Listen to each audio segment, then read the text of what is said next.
સુરત શહેરના ડિંડોલી વિસ્તારમાં ગુટખા ખાવાની બાબતે થયેલા ઝઘડામાં યુવકની હત્યાનો મામલો સામે આવ્યો છે. ડિંડોલી પોલીસે આ કેસમાં કમલાકર ઉલે અને યશ શિંદે નામના 2 આરોપીઓની ધરપકડ કરી છે. પ્રાપ્ત માહિતી મુજબ બંને આરોપીઓ ગુટખા ખાવાની બાબતે ઝઘડો કરી રહ્યા હતા. આ દરમિયાન ફરિયાદી રાહુલ પાટીલ ઝઘડો છોડાવવા માટે વચ્ચે પડ્યો હતો. ફરિયાદીએ પોતાના કાકા રામકૃષ્ણ પાટીલને બોલાવતા બંને આરોપીઓ ત્યાંથી ફરાર થઈ ગયા હતા. ત્યારબાદ મૃતક રામકૃષ્ણ પાટીલ અને ફરિયાદી રાહુલ પાટીલ બંને પોતાના ઘરે જતા રહ્યા હતા. પરંતુ થોડા સમય બાદ સાંજના સમયે બંને આરોપીઓ ચપ્પુ લઈને રામકૃષ્ણ પાટીલના ઘરે પહોંચી આવ્યા હતા. આરોપીઓએ રામકૃષ્ણ પાટીલ પર ચપ્પુ વડે હુમલો કર્યો હતો. આ હુમલામાં રાહુલ પાટીલ ફરીથી છોડાવવા વચ્ચે પડતા આરોપીઓએ રાહુલ પર પણ ચપ્પુના ઘા ઝીક્યા હતા. બંને આરોપીઓ હુમલો કરીને ઘટના સ્થળેથી ફરાર થઈ ગયા હતા. ગંભીર રીતે ઇજાગ્રસ્ત થયેલા રાહુલ પાટીલ અને રામકૃષ્ણ પાટીલને સારવાર માટે સિવિલ હોસ્પિટલ ખસેડવામાં આવ્યા હતા. સિવિલ હોસ્પિટલમાં ટૂંકી સારવાર દરમિયાન રામકૃષ્ણ પાટીલનું મોત નીપજ્યું હતું, જ્યારે રાહુલ પાટીલની સારવાર હાલ ચાલી રહી છે. ડિંડોલી પોલીસે સમગ્ર મામલે તપાસ હાથ ધરી અને બંને હત્યારા આરોપીઓની ધરપકડ કરી છે.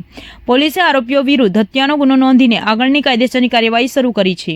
આ સમગ્ર ઘટનાને લઈને પોલીસ અધિકારીઓનું શું કહેવું છે, ચાલો સાંભળીએ.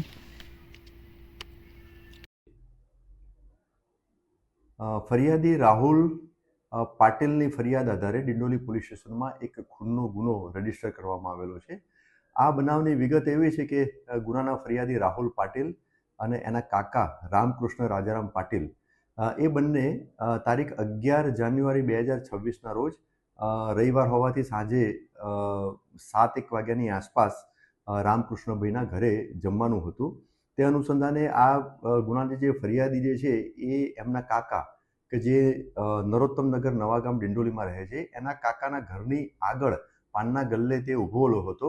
તે વખતે આ ગુનાના 2 આરોપીઓ, જેમાં એકનું નામ છે કમલાકર ઉર્ફે કિરણ મધુકર રૂલે અને બીજા આરોપીનું નામ છે યશ ઉર્ફે દાદુ ભાઉ સાહેબ શિંદે. આ બંને આરોપીઓ કોઈક છોકરાઓ સાથે ઝઘડો કરતા હતા. એટલે એમને છોડાવવા માટે રાહુલ પાટીલ જે ફરિયાદી છે ગુનાનો, એ વચ્ચે પડ્યો અને એના પછી ફરિયાદી સાથે પણ આ આરોપીઓ બંને ઝઘડો કરવા માંડ્યા. એટલે ફરિયાદીએ એના કાકાને બૂમ પાડી અને બોલાવી લાવ્યો.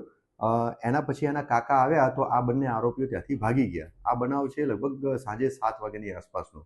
ત્યારબાદ ફરિયાદી અને એના કાકાના ઘરે, જે નરોત્તમનગર નવાગામ ડિંડોલીમાં એના કાકા રહે છે રામકૃષ્ણ પાટીલ, એમના ઘરે ગયા અને ત્યાં આશરે 7:30 વાગ્યાની આસપાસ આ બંને આરોપીઓ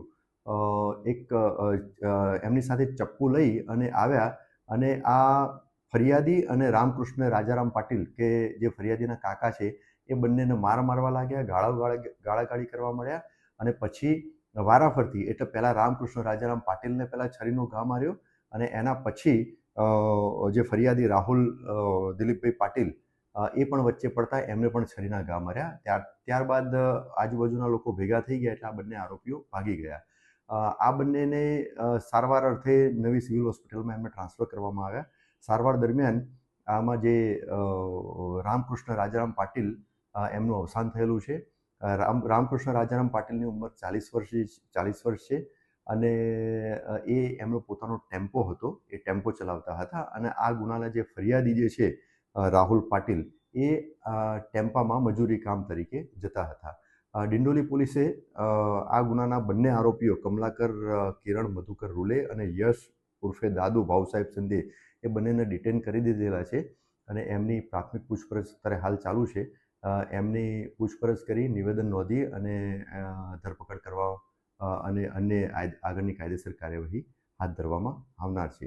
આ બંને આરોપીઓની ગુનાહિત ઇતિહાસ પણ તપાસ દરમિયાન જણાઈ આવેલ છે, જેમાં કમલાકર ઉર્ફે કિરણ રૂલેના વિરુદ્ધમાં અગાઉ 2 ચોરીના ગુના અને 1 શરીર સંબંધી ગુનો દાખલ થયેલો છે અને બીજા આરોપી યશ ઉર્ફે દાદુ ભાઉ સાહેબ શિંદે, એમના વિરુદ્ધમાં 2 જીપી એક્ટ 135 એટલે હથિયારબંધીના 2 અલગ અલગ ગુનાઓ દાખલ કરવામાં આવેલા છે.